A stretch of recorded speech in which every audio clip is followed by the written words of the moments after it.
c'est la base, oui. En tout cas, je définirais ça pour moi comme étant, on va dire, les grandes lignes qui nous permettent de comprendre en fait une vision globale que l'on peut avoir sur la vie, sur nous, sur ce qui nous entoure, donc sur soi, sur les autres, et qui va nous permettre aussi de pouvoir toujours garder ça un peu comme un filigrane quand on avance dans la PNL, ou en tout cas dans le mouvement au niveau du processus PNL, quoi, apprentissage PNL. Bah, je te rejoins sur le côté filigrane.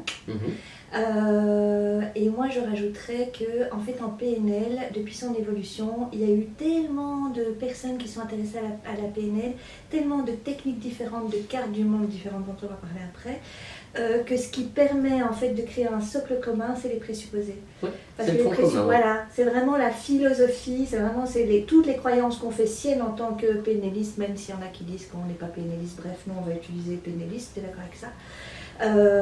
Et donc c'est toutes des croyances qu'on va faire siennes qui font que, comme je crois ça quand je fais de la PNL, mon intervention va quand même se passer d'une certaine manière. Et donc il y a quand même, c'est Robert Dills, je pense, qui a amené tous les présupposés. C'est Robert Dills qui a amené l'idée des présupposés. Pour vraiment se dire, ben voilà, là-dessus on est d'accord, quoi. Ça c'est notre espèce de cellule croyance commune, quoi. Exactement, oui, comme tu dis, cellule croyance. Ouais.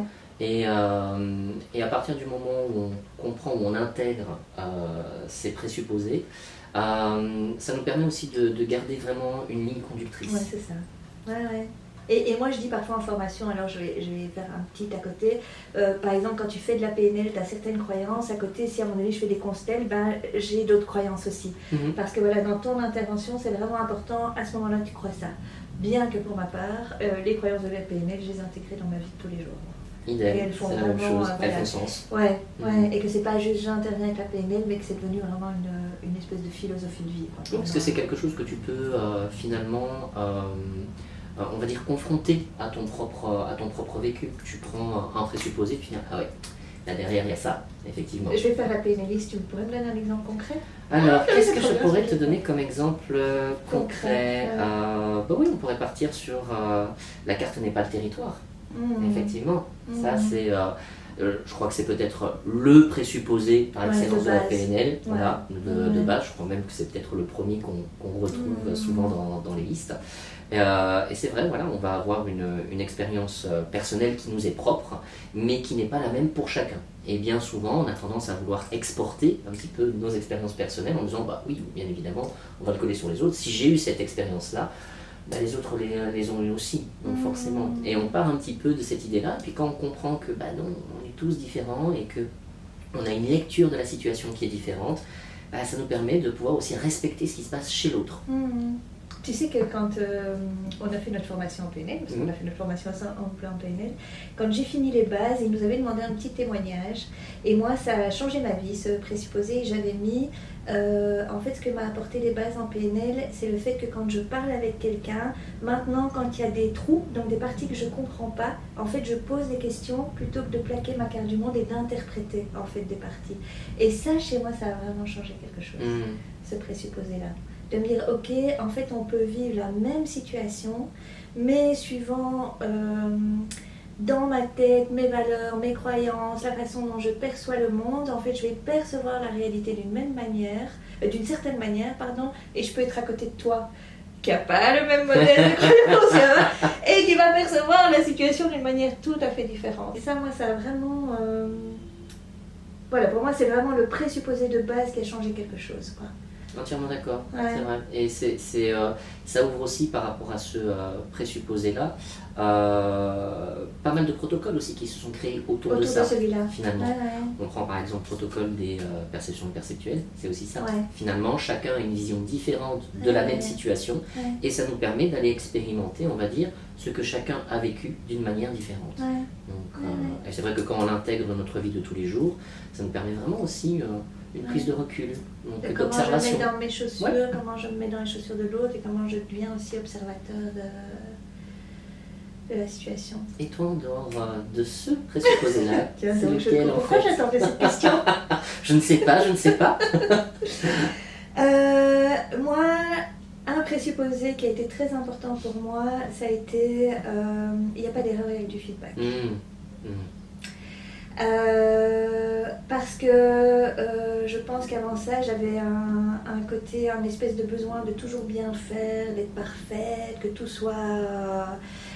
Et à un moment donné, grâce à ce présupposé que je n'ai pas intégré directement, je me dis, mais enfin quand même, si tu fais une erreur c'est une erreur, tu vois. Et effectivement, une erreur c'est une erreur. Mais est-ce que je le prends comme je suis au bout de ma vie, c'est fini, j'ai plus qu'à aller me cacher dans un trou, ou ok, de cette erreur, en fait, il y a un tas de choses que je peux retirer. Et comme pour moi, j'ai une valeur apprentissage plus, du coup, ça a été plus facile de l'intégrer comme ça. De me dire, ok, là, c'était pas comme je voulais. En tout cas, ce que j'ai fait m'a pas permis d'atteindre l'objectif que je voulais. Et qu'est-ce que j'ai à apprendre de ça? Ouais. Et comment je peux évoluer grâce à ça? Et c'est confortable aussi quelque part. C'est très confortable. Ça finit par débrancher en fait ce truc où, comme tu dis, on doit. Et en tout cas, dans l'apprentissage de la PNL, je pense que c'est aussi un présupposé très important qui nous permet de ne pas être en compétition et de ne pas se dire les autres font mieux que nous. Ça nous permet vraiment à un certain moment de pouvoir poser les choses et de se dire... Ok, j'ai le droit de me planter en fait. J'allais dire le droit de se planter. Voilà, on a le droit de se planter. Et en fait, c'est bien de se planter. Oui, bien sûr. En fait, quelque part, si tu ne commets pas d'erreur ou si tu ne te plantes pas, c'est que tu n'as pas vraiment essayé. Clairement. Que tu es resté dans quelque chose que tu connaissais déjà. Et ça me fait penser à cette image où je me souviens un jour d'un papa qui disait moi, mon fils, je l'ai laissé systématiquement se casser la figure en vélo. Ça lui a permis en fait de trouver son propre équilibre. Et je trouvais ça super intéressant parce que c'est vrai que la mère voulait toujours intervenir et donc du fait qu'elle intervenait, en fait il n'apprenait pas. Ça l'empêchait en fait de pouvoir faire une expérience, une erreur, de se dire finalement qu'est-ce que je retire de cette expérience et qu'est-ce que je dois changer. Et donc ça lui a permis de trouver effectivement un équilibre. J'aime beaucoup la métaphore. Elle est pas mal. Je vais la réutiliser. Ouais, cadeau. Avec plaisir, je suis généreux, je sais. Alors moi, il y en a un autre. Ce serait pas mal qu'on en parle, je trouve, parce qu'il crée régulièrement de l'émoi en formation. C'est lequel? Tout comportement a une intention positive. Mon Dieu.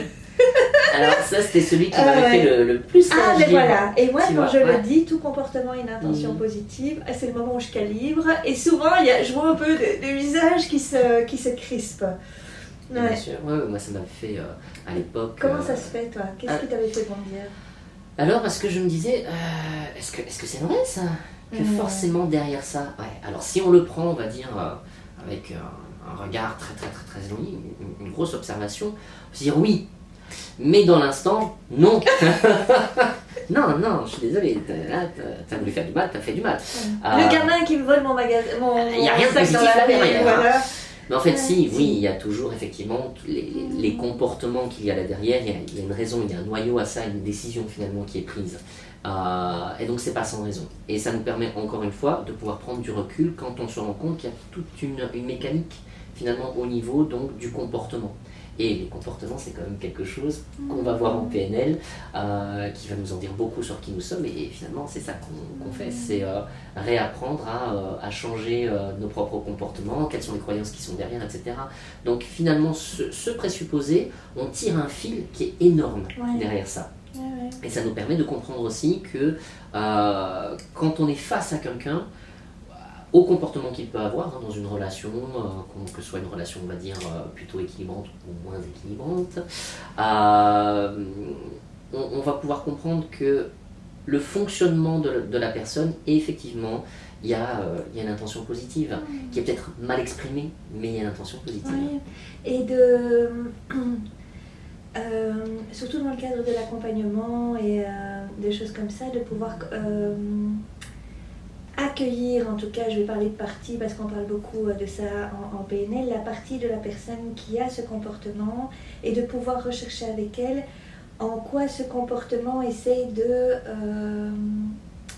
d'aider la personne. Je vais prendre l'exemple pour que ce soit plus concret de, disons, un homme qui bat sa femme. Ça fait bien sauter dans une classe.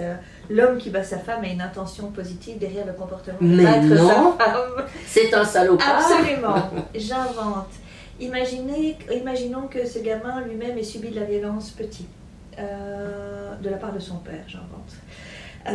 Et donc il a été violenté par son papa petit, donc sa seule manière pour lui de se construire, ça a été de croire à un moment donné que bah tiens, quand mon papa me battait, en fait c'était une manière aussi de me montrer qu'il m'aimait parce qu'il voulait que j'avance bien dans la vie et que nanana et que nanana.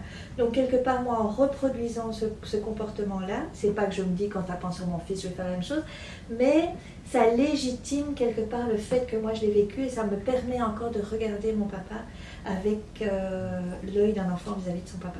Okay, ça légitime ce comportement, donc moi du coup je le reproduis juste pour légitimer, mais non, mon papa il m'aimait quand même, tu vois. Et donc voilà, il y a cette intention positive, mais en accueillant ça chez la personne et en disant mais oui, chez cette partie il y a cette intention positive, quelque part c'est aussi pouvoir remettre un regard de bienveillance là-dessus, pour pouvoir commencer à travailler autrement, parce qu'il y a moyen de continuer à avoir un regard bienveillant vis-à-vis de son papa, autrement qu'en battant ou en tapant sa femme par exemple. Mais voilà, ça c'est... Et donc je pense que même dans les comportements qui nous semblent dans notre société les plus extrêmes, c'est un magnifique présupposé pour garder aussi cette posture de non-jugement en fait. Et en partant de ce principe que tout comportement a une intention positive, je reste vraiment dans cette posture de non-jugement. Et que de ce fait-là, nous ne sommes pas nos comportements. Absolument. Présupposé. C'est super nous bien. ne sommes pas nos comportements. C'est-à-dire que finalement, comme tu dis, c'est une partie qui s'exprime à un certain moment donné. Cette partie peut évoluer ou évoluer en fonction de la manière dont nous allons l'accompagner. Et ça va nous permettre aussi de ne pas coller une étiquette. Donc on sort cette étiquette-là, on sait que c'est une partie qui s'exprime dans un domaine bien spécifique à un moment avec des déclencheurs. Et une fois qu'on aura identifié l'ensemble des déclencheurs, ben peut-être qu'on peut mettre quelque chose d'autre en place et un autre comportement et donc changer les habitudes. Je ne suis pas mes comportements. Je ne suis pas mes comportements. C'est pas parce que je vole. C'est pas parce que je vole que je suis en voleur. Exactement, tout à fait. Parce qu'il y a une circonstance à ça. Donc voilà, et c'est de comprendre quelle est la circonstance, qu'est-ce qui fait que tout ça s'est construit autour. Et moi, c'était un des présupposés où je me suis dit, c'est vachement délivrant en fait, finalement, de se dire, je ne suis pas ce que je fais. Voilà, exactement, je ne suis pas ce que je fais. Et on s'identifie énormément à ça. Donc, et ça te permet aussi de sortir de ça. Bien sûr. Si je ne suis pas ce que je fais, du coup, qui suis-je?